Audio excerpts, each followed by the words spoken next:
Hello my dear friends, you're on the Military Summary channel, and in this short video we're going to discuss the most important events that took place in the South Donetsk area. Today we have a lot of updates that took place during the previous night.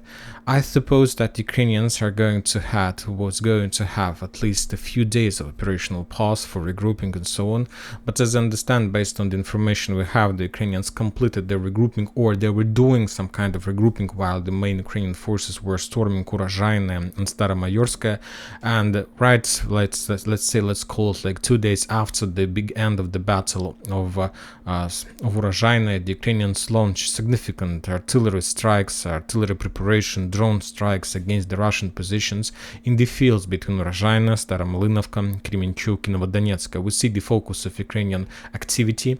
So basically, this is the area that probably the, let's call it like eastern flank, is going to be the primary target of the Ukrainian side for the next few days, for the next weeks. And according to the information we have, and the Ukrainians are planning to attack, they're going to attack exactly in this salient. The first step of the offensive operation in direction of Staromlynovka is going to be to develop their bridgehead between Urozhaine, Staromlynovka, and Kremenchuk.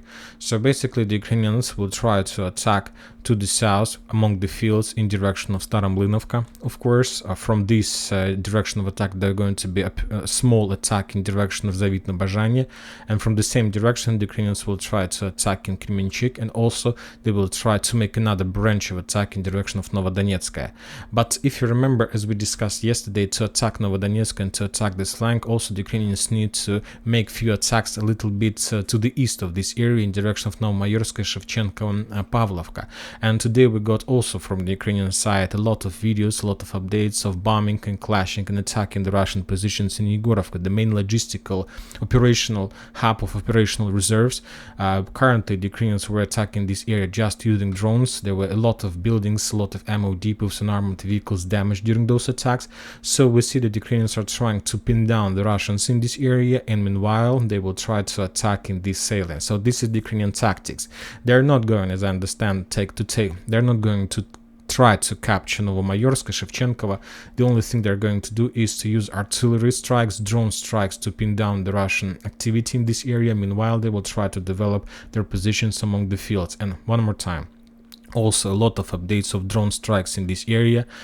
These fields are completely filled with Russian armored vehicles, tanks, local operational ammo depots, and so on. So basically this entire area is full of the Russians, and currently, before the beginning of landing operation with troopers and tanks, the Ukrainians need to make some preparation by clearing this area with the drones and artillery forces.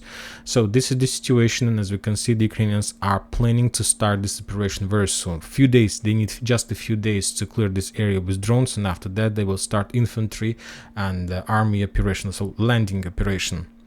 The Russians from their side are trying to attack and bomb the Ukrainians in Staromayorsk and in Urozhaine with guided bombs, because they understand, no matter the situation among the fields, no matter the situation with the drones, anyway, before any attack, the Ukrainians first of all need to maintain the gap and maintain the gray zone between the Ukrainian and the Russian positions. And the only, probably the most successful and accurate and effective way is to destroy to bomb almost all the time the gray zone with the guided bombs.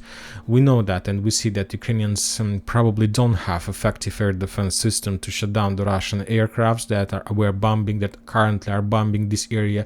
So this is the tactic that the Russians and the Ukrainians took a decision to use on this front line. From the other side, we see more updates are coming from the let's say eastern flank of Vremivka tactical bridgehead area. The Russians continue storming of Novomikhailivka from the south. Today we got another video. This is the third video in a row from this bridgehead. The Russians are trying to penetrate the Ukrainians' defense belt along the forest lines. On this video we see how another ammo depot was destroyed as a result of fire of Russian forces.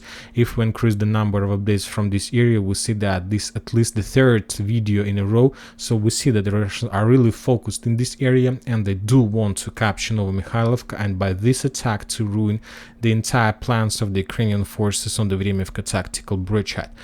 Probably the most important thing that we need to mention about this area is the significant number of usage of drones. One more time, if we increase the number of updates of Ukrainians since the beginning of August, We see the geography and configuration of Ukrainian strikes, and we see significant number of usage of drones in this area. Probably the second area with the same like usage of drones we can find on Bakhmut and Artyomovsk area.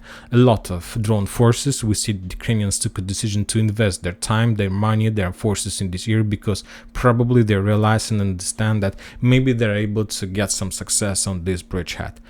And that's it for this short video about South Donetsk area. Military Summary channel reminds to condemn any violence in the world. Thank you for watching. Subscribe to my channel, put your likes, join my Patreon, and have a good day. Bye bye.